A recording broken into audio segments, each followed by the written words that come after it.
하나님 말씀 구약 성경입니다. 열왕기하 5장 1절에서 3절까지 하나님 말씀이 이러합니다. 아람 왕의 군대 장관 나아만은 그의 주인 앞에서 크고 존귀한 자니 이는 여호와께서 전에 그에게 아람을 구원하게 하셨음이라.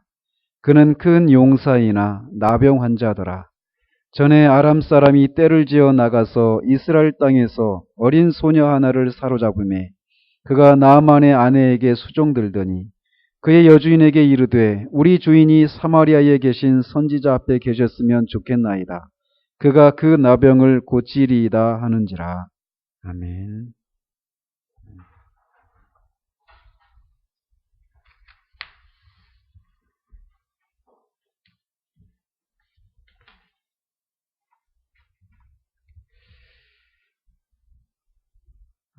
우리는 지난주부터 이 시대의 잘못된 가르침들에 대해서 살피고 있습니다.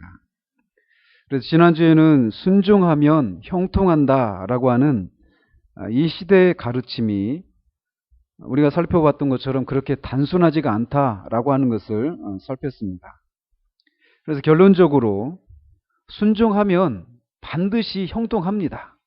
그러나 그 형통이 우리가 생각하는 것이 아닐 수도 있다라는 겁니다. 이거를 먼저 우리가 알아야 되겠습니다.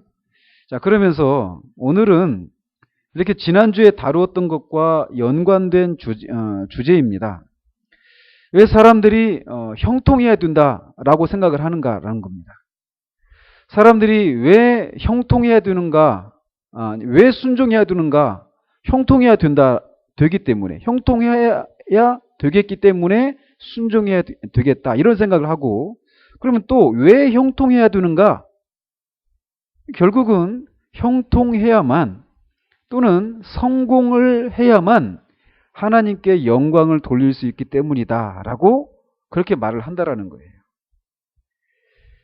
그래서 이렇게 성공을 해야만 하나님께 영광을 돌린다 이런 가르침들이 우리 시대 가운데 너무나도 많이 번져 있습니다.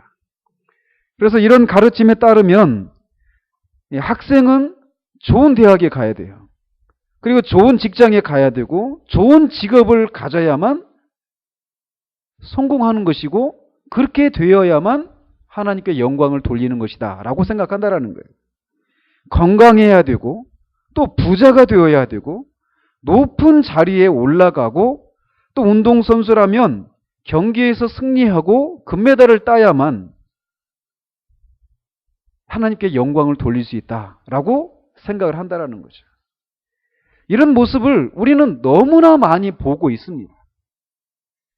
그래서 또 교회를 하는 입장에서도 교회가 우리같이 작으면 하나님께 영광이 안 돼요. 커야 됩니다. 많은 사람들이 모여들어야 되고 그 모여든 사람들 속에 사회적으로 아주 유력한 사람들이 있어서 그래야만 그래서 그렇게 될 때 하나님께 영광을 돌린다라고 생각을 한다라는 거예요. 그래서 이런 가르침들이 여러분들이 지금까지 계속해서 들어왔던 그런 가르침일 거란 말이죠. 어쩌면 오늘 다루려고 하는 것이 지난주와 맞물려 있어서 전혀 다른 것은 아니지만 조금은 다른 측면에서 우리가 살펴볼 필요가 있다는 겁니다. 이렇게 성공해야만 하나님께 영광을 돌릴 수 있다라고 하는 이런 가르침들과 맞물려서 소위 고지론이라고 하는 것이 우리 시대 많은 교회에서 가르쳐지고 있습니다. 고지론이라고 하는 말을 혹시 들어보셨습니까? 아마 여러분들이 이 말을 들어보신 분도 계시겠지만 들어보시지 않은 분도 계실 거예요. 그러나 제가 말씀을 드리면 이게 결국은 이런 거였구나 라고 아마 생각을 하실 거예요. 고지론이 뭐냐? 왜 우리 6.25 때, 저도 6.25 때 태어나지 않았지만 우리 어렸을 때 전쟁 영화를 많이 봤잖아요. 그죠? 전후 막 이런 거 많이 봤죠. 그때만 하더라도 전쟁 영화를 많이 보고 그래가지고 6.25 때 휴전을 앞두고 가장 치열한 전투가 벌어졌던 곳 중에 하나가 어디죠? 혹시 여러분들 백마고지라고 하는 말 혹시 들어보셨습니까? 그죠? 그 철원 평야에 있는 어떤 산인데 그 백마고지라고, 이 방위 출신이 그 군대 얘기하니까 좀 낯설긴 한데 그 백마고지에서 뭐 그 어느 날은 우리 국군이 그 고지를 점령했다가 또 다른 날은 뭐 하루에도 몇 차례 고지를 점령하는 그 군대가 국군이었다가 인민군이었다가 하면서 그렇게 막 치열하게 그 고지 하나를 점령하기 위해서 그렇게 다른 곳에서보다 훨씬 많은 사람들이 이게 전사하는 그런 치열한 전쟁이 벌어졌던 곳이 백마고지라고 우리가 전 듣고 있습니다. 왜 그렇게 그 한 고지를 점령하기 위해서 그렇게 무모할 정도로 많은 사람들을 희생하면서까지 그 고지를 점령하려고 했는가? 왜냐하면 그 고지를 점령해야만 그 일대에 이렇게 펼쳐져 있는 그 평야를 완전히 장악할 수 있는 아주 그런 중요한 그런 지점이기 때문에 거기를 그렇게 점령하려고 그렇게 많은 전사자들을 내면서 그렇게 전투를 벌였던 것이라고 합니다. 그랬던 것처럼 고지론이 뭐냐면 그런 것이라는 거예요. 이렇게 높은 고지를 장악해야만 그 밑에 있는 많은 영역들을 장악할 수 있는 것처럼 그리스도인들이 세상을 변화시키기 위해서는 이 사회의 여론을 주도하는, 사회에 그런 많은 큰 영향력을 끼칠 수 있는 그런 중요한 자리를 차지해야 한다는 거예요. 그런 큰 그 중요한 자리를 차지할 때 세상에 큰 영향력을 끼칠 수 있다라는 겁니다. 그래서 이런 이론을 설파하기 위해서 교회 역사 가운데서 유명한 사람들을 들어서 그들이 그렇게 사회 중요한 지위를 차지해서 얼마나 많은 그런 일들을 했고 얼마나 선한 그런 영향력을 끼쳤는가를 우리에게 보이면서 우리도 그런 사람들처럼 되도록 독려를 합니다. 그래서 교회에서 많이 들었던 사람 이름들이 아브라함 링컨, 그죠? 포리교에서 많이 들으셨죠? 록펠러에게 제가 있는 동안에 한 서너 번은 들었을 것 같아요. 해마다 한 번씩 두 번씩은 여러분이 그 이름을 들었을 거예요. 이런 식으로 이런 유명한 사람들을 등장을 시켜서 그들이 그들이 그렇게 중요한 위치를 차지했기 때문에 그리스도인으로서 이 사람들이 얼마나 많은 일들을 했는가, 얼마나 많은 기부를 했고 얼마나 사회 사업을 빈민들을 돕고 했는가, 이런 일을 하면서 이런 얘기를 하면서 우리도 그렇게 많은 일을 할 수 있기 위해서는 이 사람들처럼 높은 곳에 올라가야 된다라고 그렇게 우리를 가르친다라는 거죠. 그래서 그런 간증들이 지난주에도 말씀드린 것처럼 교회 안에 굉장히 많습니다. 그래서 그런 간증에 많이 등장하는 사람들은 대부분 장로님들이에요. 그죠? 돈 많이 번 장로님들, 그리고 높은 지위에 있는 사람들, 고위 공직자들, 이런 사람들이 그런 간증의 그런 주인공이 되어서 그것을 듣고 사람들이 나도 저분처럼 저렇게 해가지고 나도 저렇게 높은 지위에 올라가가지고 많은 일을 하고 많은 영향력을 끼쳐서 하나님께 영광을 돌려드려야 되겠다, 이런 다짐을 하게 된다라는 거예요. 이것이 지금까지 한국교회에서 가르쳐 왔고 지금도 가르쳐지고 있는 아주 중요한 가르침들 중에 하나입니다.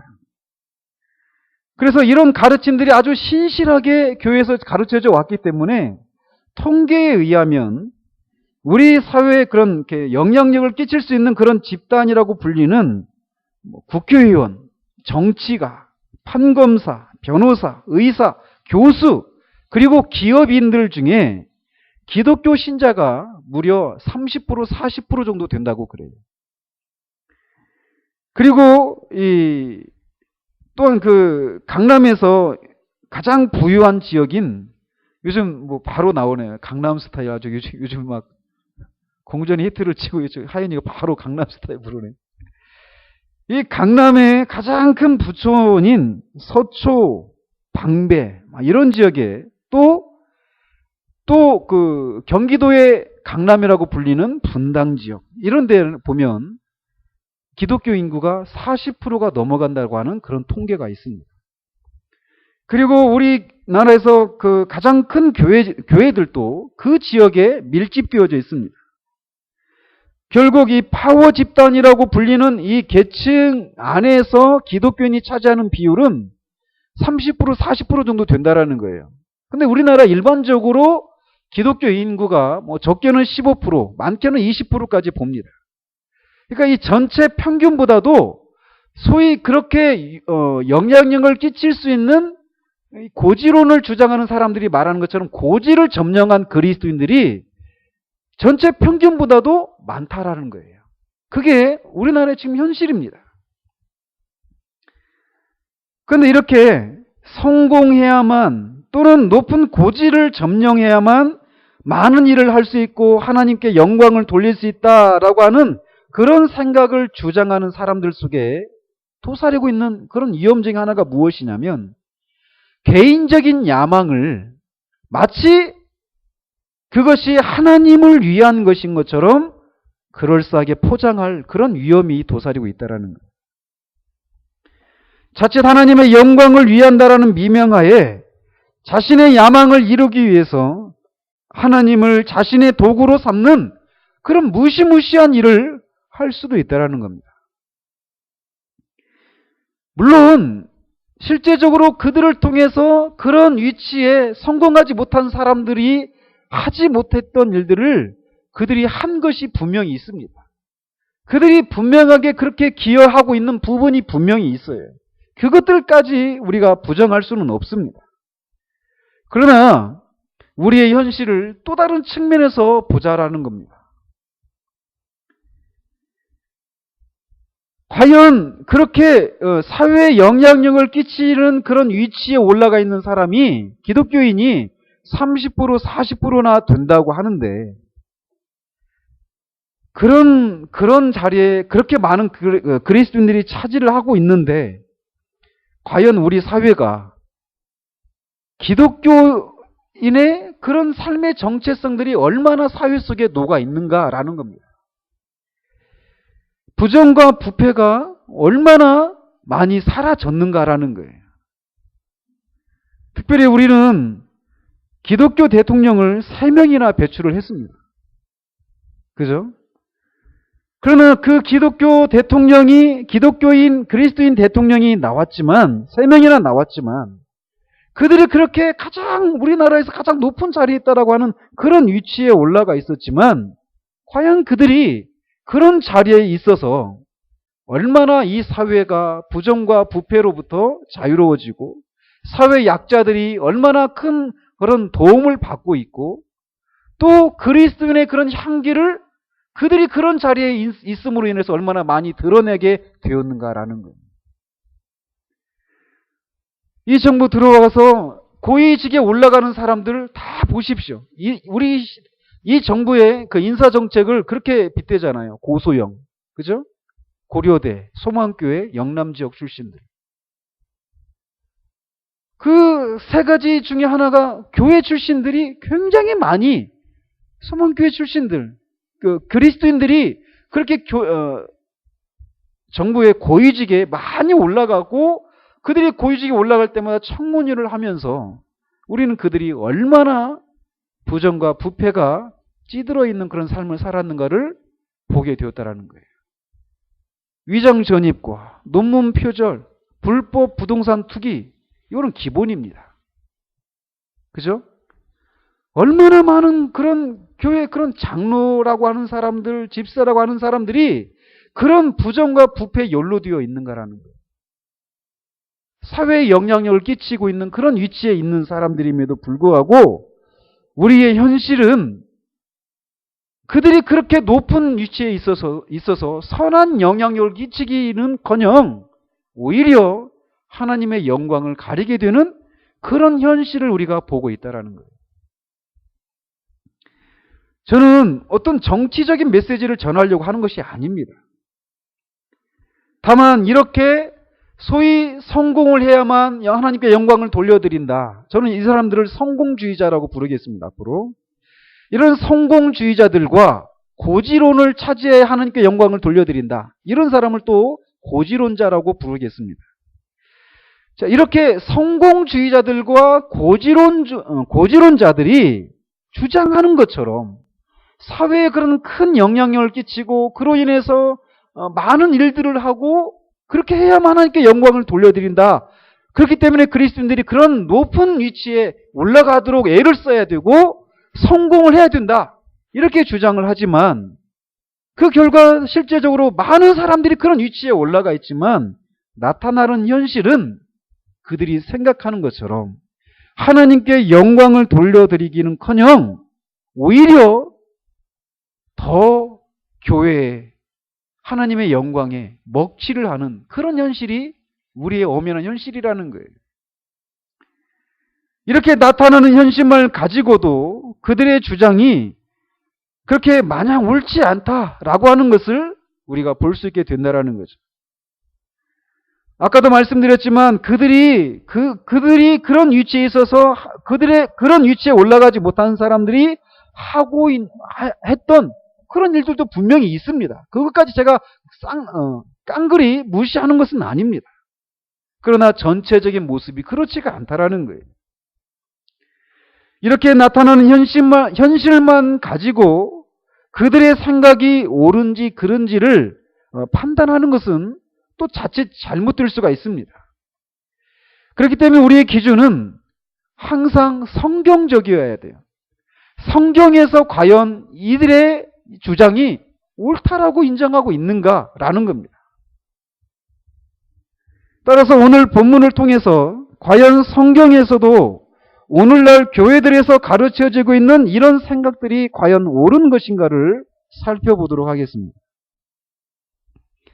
오늘 본문은 이스라엘의 적대 국가였던 아람의 나아만이라고 하는 군대 장관과 관련된 일입니다. 오늘 이 본문 전체를 세세히 다루고자 하는 것은 아닙니다. 특별히 오늘 주제와 관련된 부분만 살펴보도록 하겠습니다. 아람의 군대 장관 나아만은 그 나라의 영웅이었습니다. 그는 큰 전쟁에서 아람을 위기 가운데서 건졌던 용사였습니다. 그리고 그는 그 나라의 2인자였습니다. 또 우리가 읽어보지 않았지만 뒤에 보면 그가 그 병이 낫기 위해서 가지고 왔던 그 선물들의 내용만 보더라도 그는 굉장히 큰 부자였다라는 것을 우리가 알 수가 있습니다. 그는 우리가 그렇게도 가지기를 원하는 권력과 부와 명예, 이 모든 것을 소유한 사람이었습니다. 그러나 그가 가진 이 모든 것으로도 그는 결코 행복할 수 없었습니다. 왜냐하면 1절에 있는 것처럼 그는 나병에 걸린 환자였기 때문에 그렇습니다. 이 병은 그가 가진 모든 것이 아무것도 아니게 만드는 것이었습니다. 단 한 가지가 부족하자 모든 것을 가졌음에도 불구하고 그는 결코 행복하지 못했습니다. 이런 그의 모습 속에서 죄로 인해서 고통하는 우리 인간의 모습을 우리가 전형적으로 볼 수가 있습니다. 죄로 인해서 하나님과의 교제에서 떨어져 나간 인간은 결코 행복할 수 없습니다. 그가 아무리 큰 권력과 부와 명예를 가지고 있다고 하더라도 그가 죄로 인해서 하나님과의 교제에서 떨어져 나가 있다라면 그는 결코 행복할 수 없다라는 거예요. 나만이 바로 그것을 우리에게 보여주고 있다라는 거죠. 그런 그에게 이스라엘에서 잡혀온 어린 소녀가 이 나아만 장군이 이스라엘의 선지자를 사마리아에 있는 선지자를 찾아가면 그 병을 고칠 수 있다라고 하는 조언을 합니다. 한번 이 나아만 장군과 이 어린 소년을 비교해 보시길 바랍니다. 나아만은 모든 것을 소유한 사람이었지만 그 어린 소년은 전쟁 포로였습니다.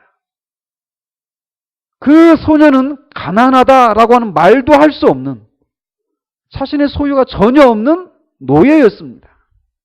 그리고 힘도 없는 어린 소녀에 불과했습니다. 전쟁 포로로 잡혀왔기 때문에 아무런 소망을 갖지 못한 사람의 전형적인 모습이 바로 이 소녀의 모습이라는 거죠.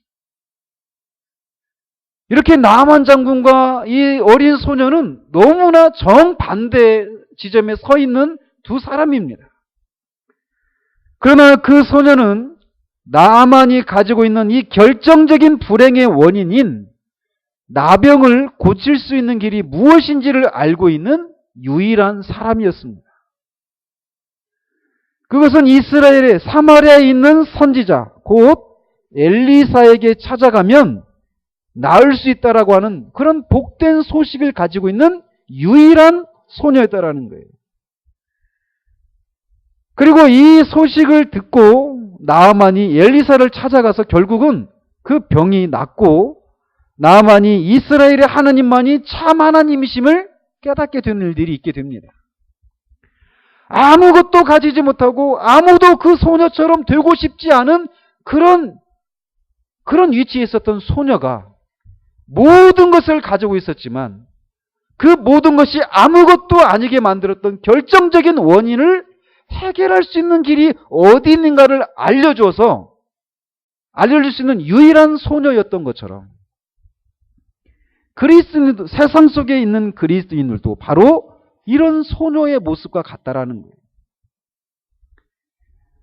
우리가 뒤에서 살펴보지는 못하지만 이 나아만이 엘리사를 찾아가서 병이 낫게 되는 과정 속에서 이 복음을 받아들이지 않는 이 자연인의 모습을 우리가 보게 됩니다.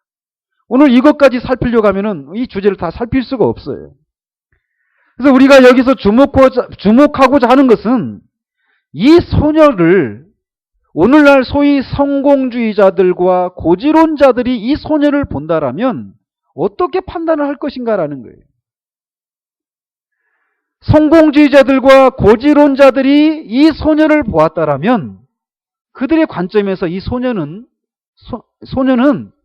성공한 사람이 아닙니다. 그죠? 고지에 올라간 사람이 아니에요. 그래서 많은 일도 할 수 없고 선한 영향력도 끼칠 수 없고 결과적으로 하나님께 영광도 돌려드릴 수가 없는 그런 소녀가 바로 이 소녀라고 오늘날의 가르침에 물든 사람의 입장에서 보면 그렇게 평가를 내리게 된다는 거죠.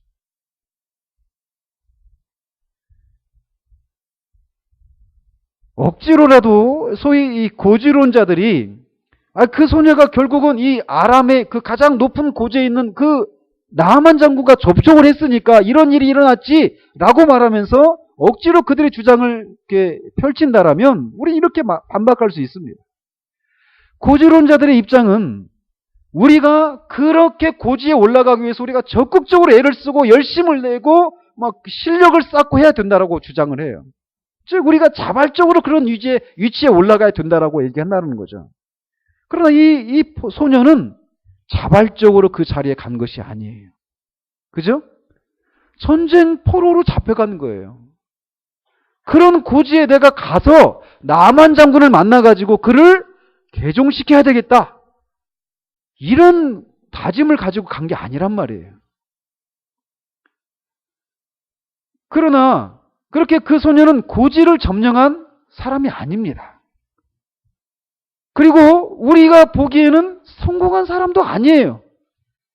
그러나 그래서 성공주의자들과 고지론자들은 그 소녀는 어떤 우리의 신앙의 롤 모델이 우리의 모델이 될 수가 없다라고 생각한다라는 거죠. 그러나 과연 성경도 그런가라는 거예요. 비록 이 소녀의 얘기는 뒤에서 더 이상 나오지 않습니다. 그가 어떤 이름이 뭔지 어디 출신인지 그 뒤로 어떤 삶을 살았는지 나아만 장군에게서 그가 어떤 호의를 입고 어떻게까지 되었는지 이런 내용들은 나오지 않아요. 뒤에 정말 잘 맞고 잘 살았더라 이런 얘기들이 나오지 않습니다. 어쩌면 이 소녀는 계속해서 그렇게 그냥 종으로 전쟁포로로 살아가고 있었을지도 모릅니다. 설령 그가 그렇게 살았다고 하더라도 어느 누가 이 소녀가 실패한 사람이다라고 말할 수 있겠느냐라는 거예요.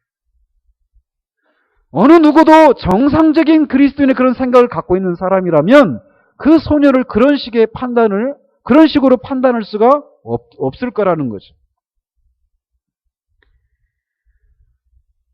그런데 오늘날 교회 안에 이런 가르침들이 너무나 많이 난무하고 있어서 교회 안에 있는 사람들이 이런 잘못된 가르침에 피해를 입고 살아가고 있다는 거예요.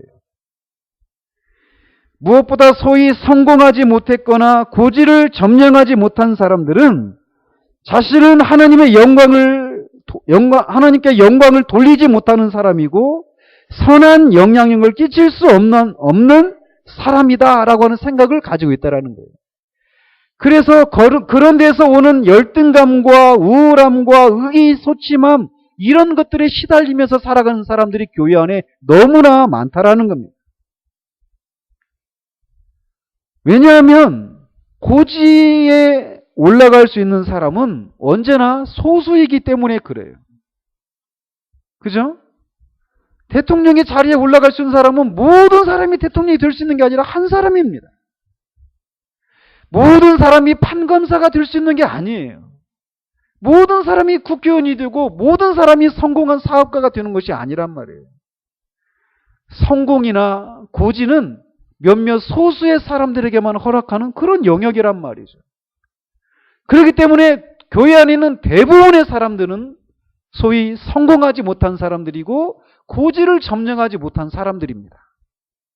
그렇기 때문에 이런 가르침들에 의해서 정말 자기는 성공하지 못하고 고지를 점령하지 못한 사람이고 그래서 실패한 인생이고 하나님을 위해서 어떤 선한 영향도 끼치지 못하고 하나님께 영광을 돌려드리지 못한다 라고 생각하면서 그리스도인으로서 마땅히 이 땅을 지나가면서 그리스도인에서 드러나야 될 그런 구원의 감격과 그런 영광을 그런 기쁨을 드러내는 그런 삶을 살아가지 못하는 사람들이 교회 안에 너무나 많다는 거예요. 우리도 지난주에 잠깐 그런 얘기를 나눴잖아요. 그게 우리의 엄연한 현실이라는 거예요. 뿐만 아니라 여러분들 아십니까? 우리 한국에 교회가 하도 해도 닫고 새로 열고 하는 교회들이 너무 많으니까 정확한 숫자는 모르지만 5만 개 정도의 그런 교회가 있다고 그럽니다. 지금도 5만 개 정도의 교회에서 지금 예배를 드리고 있는 거예요. 그런데 그렇게 많은 교회들 중에 100명 이상이 모이는 교회가 몇 프로나 될 줄 아십니까? 제가 정확한 통계는 아니에요. 그러나 한 10% 정도도 안 된다고 제가 알고 있습니다. 그리고 그 5만 개 정도 되는 그런 교회 속에서 실제로 어떤 자립을 하고 있는 그런 교회들도 10%도 안 된다고 저는 알고 있습니다. 자, 이번 주에 그 시찰회를 다녀왔는데 그 시찰회 했던 그 교회가 전 그래도 좀 이렇게 오래 목회를 하신 분이어서 그리고 이 시찰이 갔을 때 보여지는 모습 보면은 타고 다니는 차나 이런 것들 보면은 그래도 좀 규모가 있는 교회인가 보다 이런 생각을 가졌거든요. 갔습니다. 우리 3분의 2밖에 안 됩니다. 교회 사이즈가. 그날 교인들이 아무도 안 왔어요. 그 일을 도울 수 있는 사람이 없다는 얘기죠. 근데 지금 제가 새 교회를 갔는데 우리 교회 괜찮아요. 적지 않더라는 거예요. 그게 한국교회 현실이에요. 자, 그런 입장에서 보면은 정말 얼마나 많은 사람들이 하나님께 영광을 돌려드리고 있는가라는 거예요. 얼마나 많은 교회들이 하나님께 영광을 돌려드리고 있는가라는 거예요. 성공주의자들과 고지론자들의 그 눈으로 우리의 교인들의 상황들과 교회의 상황들을 보면은 거의 대부분은 실패한 사람들이고 하나님께 영광을 돌려드리지 못하고 있는 사람들로 다 판단받게 된다라는 거죠.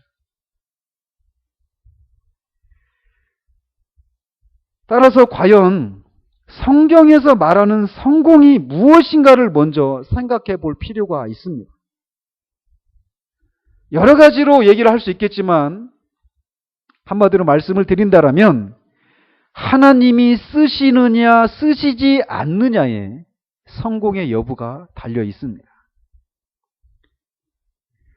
우리가 없어도 아무런 부족함이 없으신 하나님께 우리가 쓰임을 받는 나라면 그것은 성공한 인생이다라고 말할 수 있다는 거예요. 하나님께 쓰임을 받느냐 받지 않느냐가 인생의 성공과 실패를 나누는 기준입니다. 하나님께 쓰임을 받으면 아무리 하찮은 사람이고 하찮은 물건이라도 그것은 결코 작거나 실패한 것이 아니라는 겁니다. 그래서 프란시스 셰퍼라고 하는 그런 목사님이 어떤 설교 속에서 모세의 손에 들려 있었던 지팡이, 그 흔한 지팡이잖아요. 그죠? 목자들이라면 언제나 가지고 있는 그 지팡이. 근데 그 지팡이가 홍해를 가를 때, 반석을 쳐서 물을 낼 때 지팡이가 쓰임을 받았다라는 거죠. 그렇게 정말 하찮은 그런 물건에 불과한 지팡이마저도 하나님의 영광을 드러낸 일들에 쓰임을 받을 수 있었고, 그렇기 때문에 그런 측면에서 보면 그것도 작은 것이 아니었던 것처럼, 그것이 어떤 물건이든지 사람이든지 간에 하나님께 쓰임을 받고 있다라면 그것은 결코 작은 것이 아니라는 거예요. 디모데후서 2장 20절 21절에 보면 하나님이 어떤 사람을 쓰시는가가 나와 있습니다.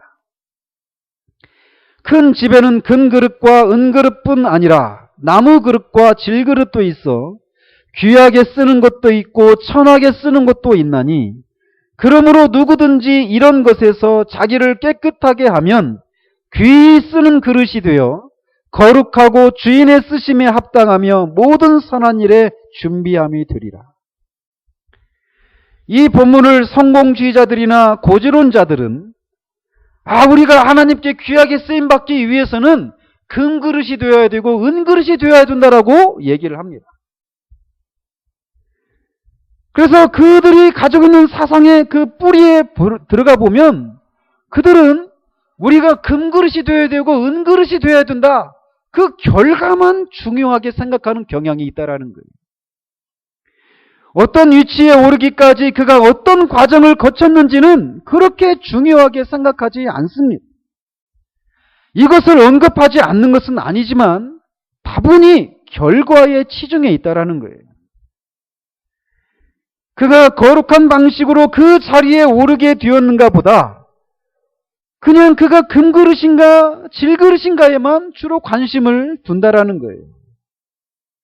이것이 오늘날 많은 사람들이 주요 요직을 차지하고 있지만 이 사회가 여전히 부정부패가 난무하는 이유이고, 그 많은 부패한 사건에 그리스도인들이 그렇게 많이 연루된 이유이기도 합니다.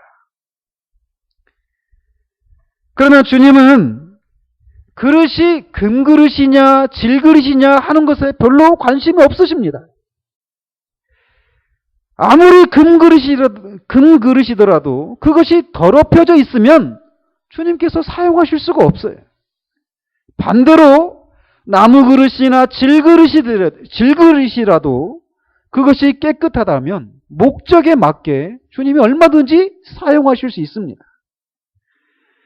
즉 그가 얼마나 좋은 외관을 갖추고 얼마나 좋은 자리를 차지하고 있는가가 하나님이 쓰시느냐 쓰시지 않느냐를 결정하는 것이 아니라는 거예요. 그가 거룩한가 깨끗한가에 따라서 주인이 쓰느냐 쓰지 않느냐가 결정된다는 것입니다. 즉 하나님은 우리의 존재에 관심을 두신다라는 거예요. 또한 성공주의자나 고지론자들의 주장이 성경적이지 않은 것은 그들이 이 금그릇이냐 은그릇이냐 이런 것에 주목을 하는 것과 아울러서 금그릇이 되어야 되고 은그릇이 되어야만 하나님께서 우리를 귀하게 쓰신다 이렇게 주장하고 있는데, 결국 그것은 나무 그릇이나 질그릇은 하나님이 쓰시지 않는다라고 하는 생각을 은연중에 우리가 갖게 만든다라는 겁니다. 즉 나무 그릇이나 질그릇은 하나님이 쓰시지 않는다라고 하는 그런 생각을 은연중에 갖게 만든다라는 거예요. 이런 생각에 뿌리를 들어가 보면 자본주의 사회 안에서 있는 능률과 효율이라고 하는 이런 생각이 그들의 생각 속에 아주 깊이 뿌리 박혀 있는 것을 보게 됩니다. 자본주의에서는 돈을 투자했으면 그것이 어떤 능률이 개선되고 어떤 효율이 개선되어야만 그것은 성공한 것이다라고 판단을 합니다. 아무리 좋은 동기를 가지고 해도 그 결과가 그런 능률과 효율이 나타나지 않는다라면 그것은 실패한 것이다라고 판단을 내리는 것이 자본주의에 있는, 뿌리 박혀 있는 그런 생각이라는 거죠. 이런 자본주의에 있는 그런 능률과 효율이라고 하는 이런 생각이 이런 성공주의자와 고지론자들의 생각의 뿌리 속에 박혀 있다라는 겁니다.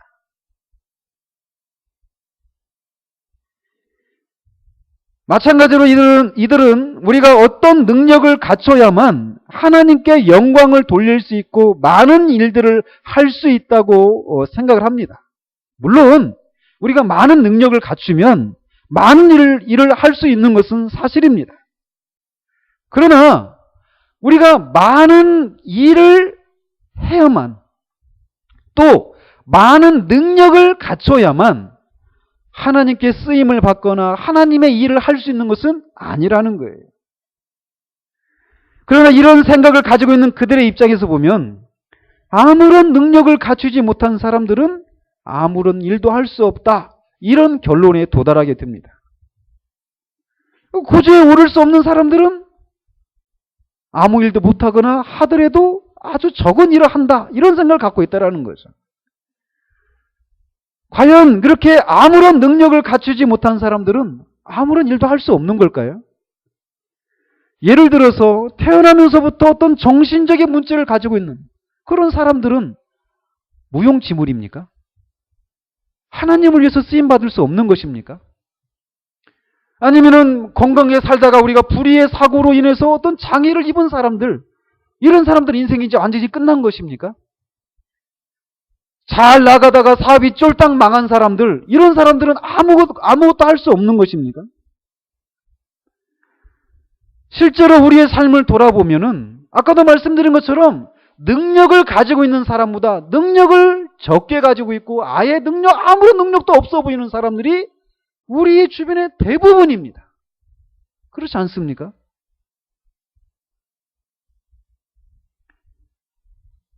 그런 사람들은 과연 하나님을 위해서 아무것도 할 수 없는가라는 거예요.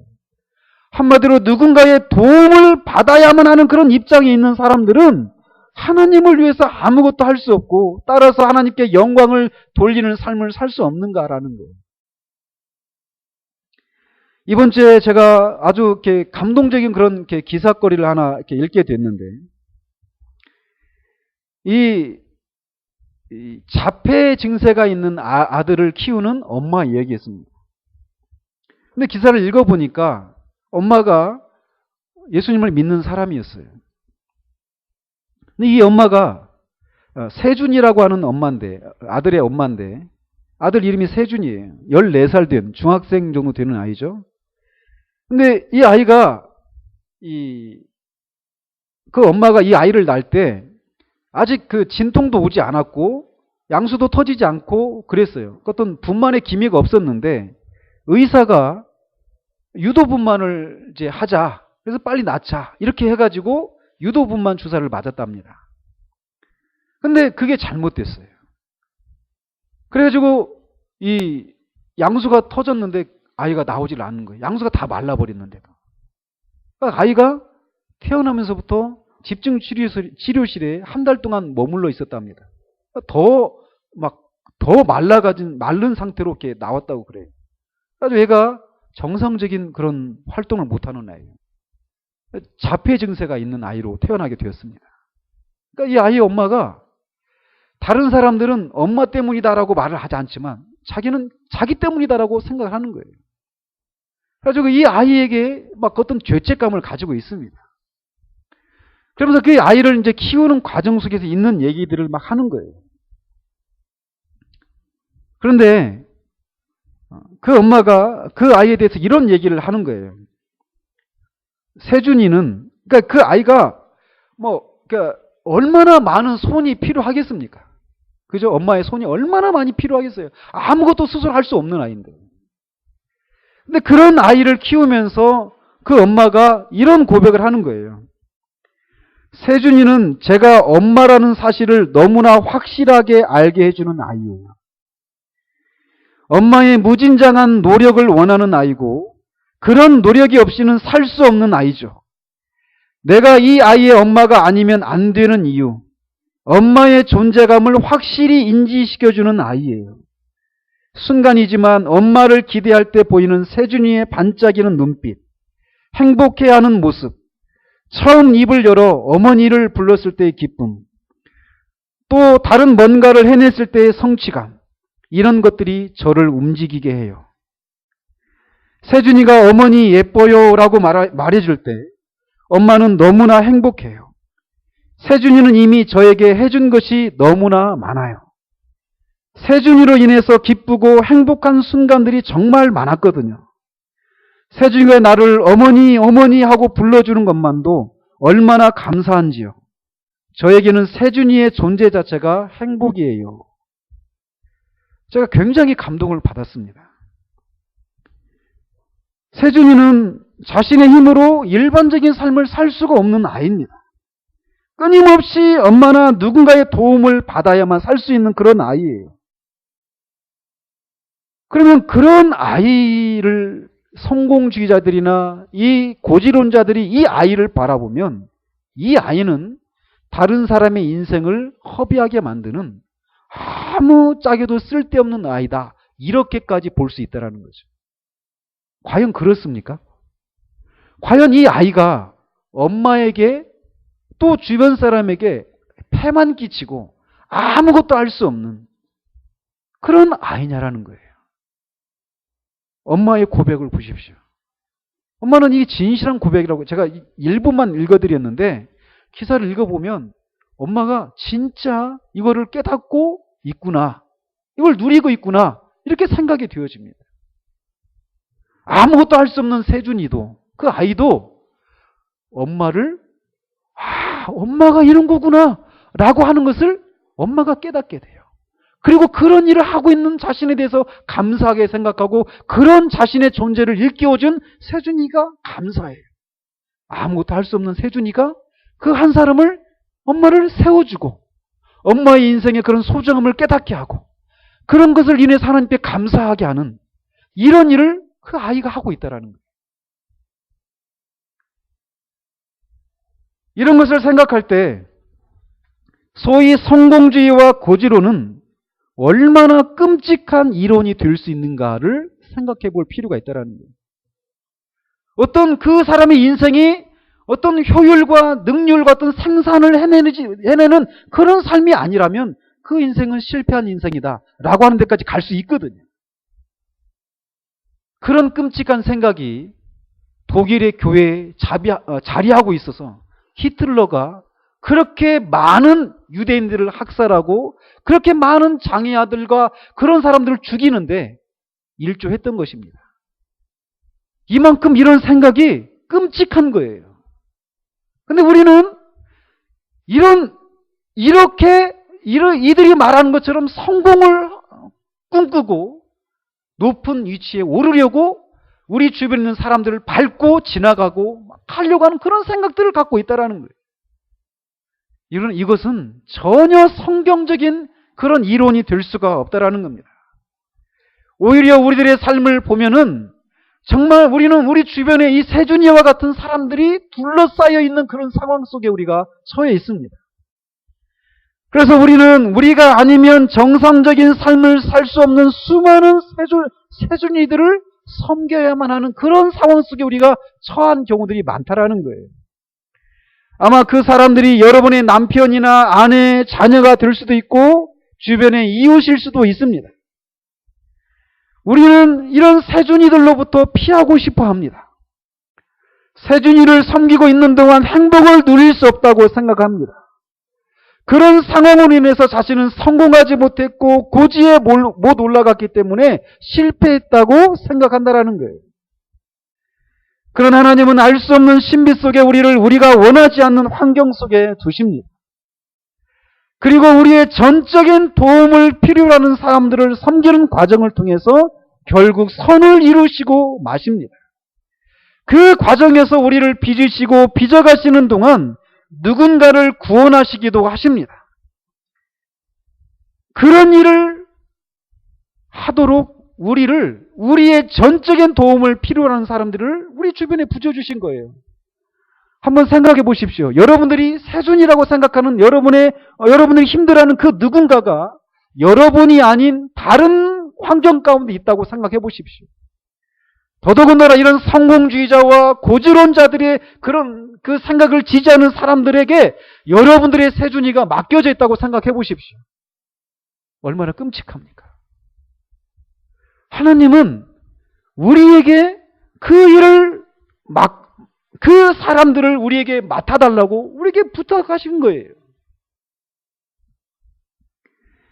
그런 과정을 통해서 하나님은 우리를 빚어가시고 그런 섬기는 과정을 통해서 그 사람을 도울 뿐만 아니라 세준이 엄마가 세준이를 인해서 자신이 더 행복하고 감사를 느끼는 것처럼 우리가 그런 섬김을 통해서 우리의 세준이들을 섬기는 과정을 통해서 우리가 이 엄마와 같은 그런 사람들이 되어져 가도록 우리를 그런 상황 가운데 두셨다라는 겁니다.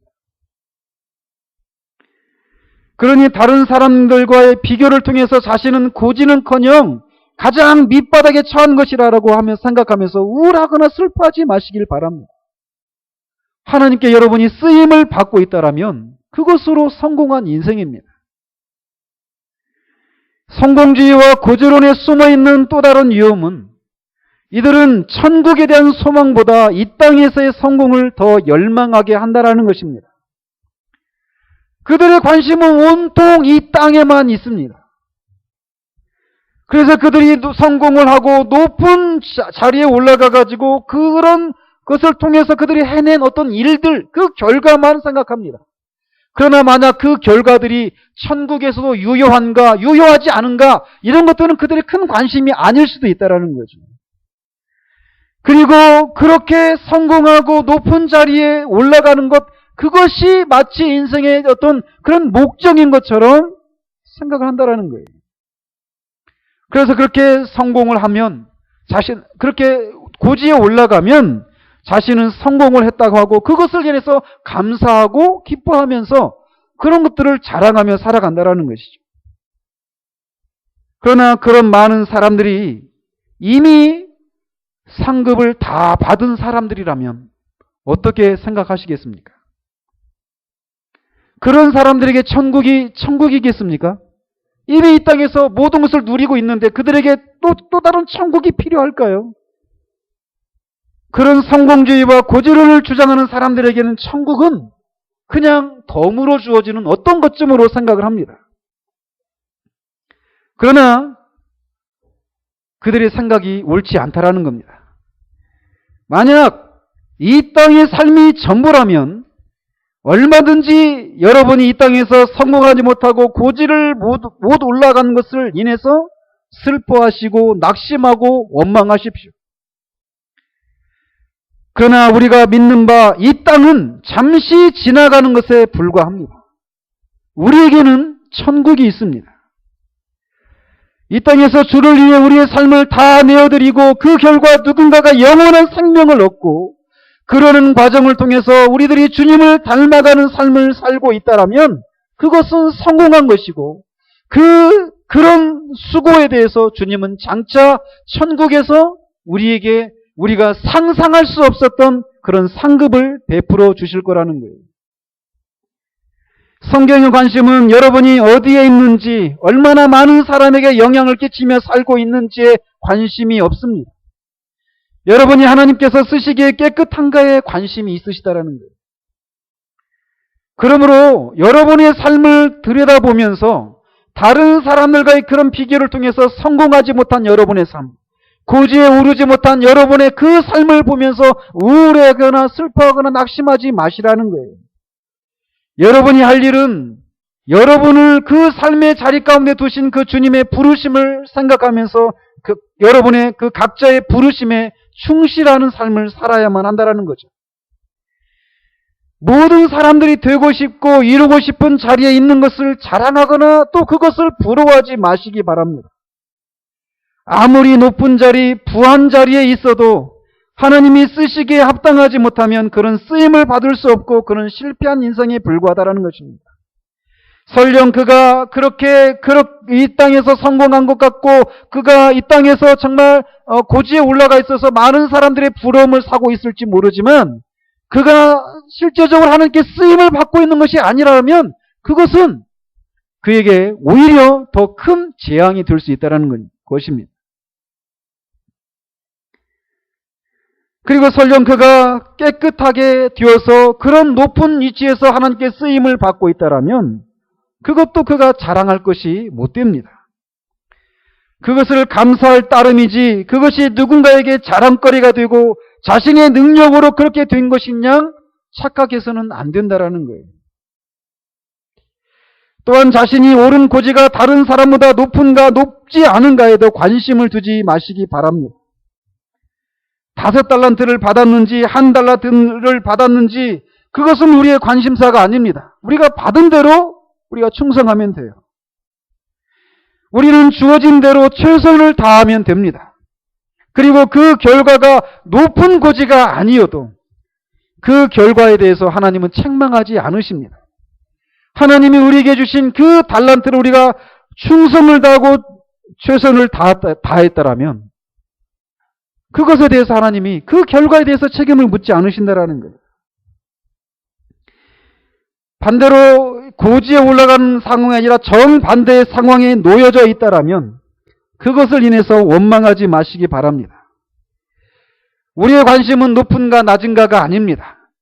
깨끗한가 깨끗하지 않은가에 우리의 관심을 둬야 합니다. 낮은 곳에 있어도 한 번도 지금보다 높은 곳에 오른 적이 없어도 그것 자체가 우리가 실패한 인생이라는 것과 하나님께 영광을 돌리지 못하고 있다는 것을 입증하는 것은 아니라는 겁니다.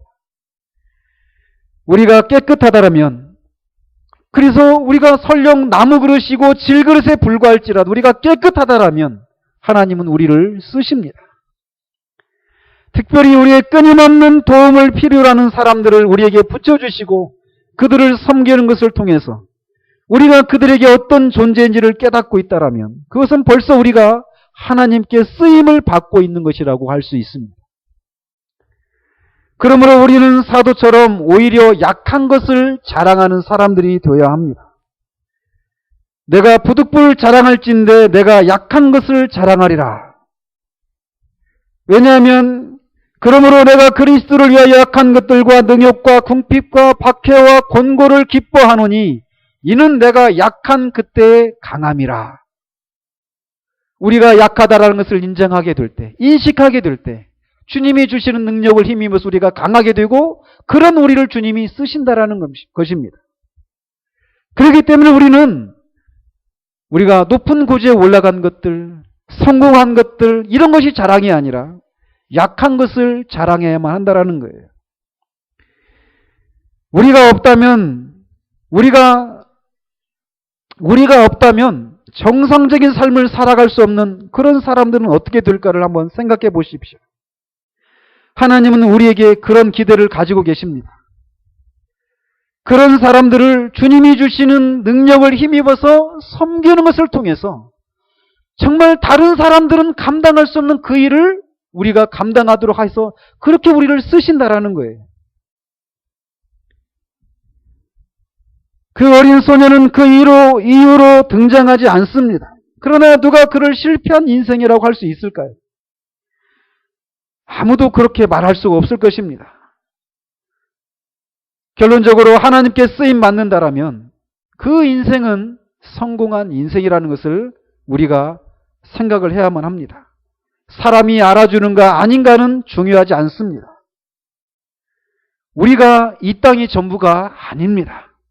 이 땅에서는 그렇게 우리가 고지가 아니라 너무나도 정말 가기를 원하지 않는 그런 삶의 자리 가운데 우리가 있을지라도 성공은커녕 정말 아무도 우리가 살아가는 그런 삶을 살고 싶다라고 하는 그런 마음을 갖지 못하게 되는 그런 상황 가운데 우리가 있다고 하더라도 그런 우리를 하나님이 쓰시고 계시다라면 우리는 이미 성공한 인생을 살아가고 있다는 것입니다. 그리고 그런 삶을 살아가는 자들에게 하나님은 반드시 상급을 베푸시는 분이십니다.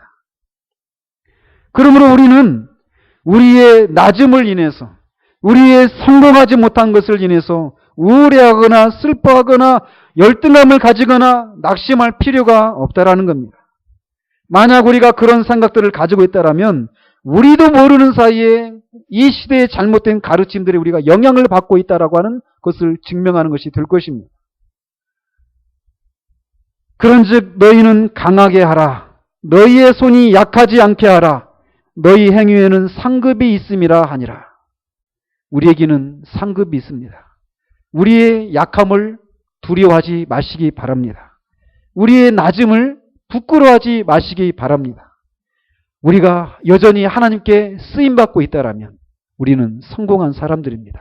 이게 성경에서 말하는 성공입니다. 기도하겠습니다.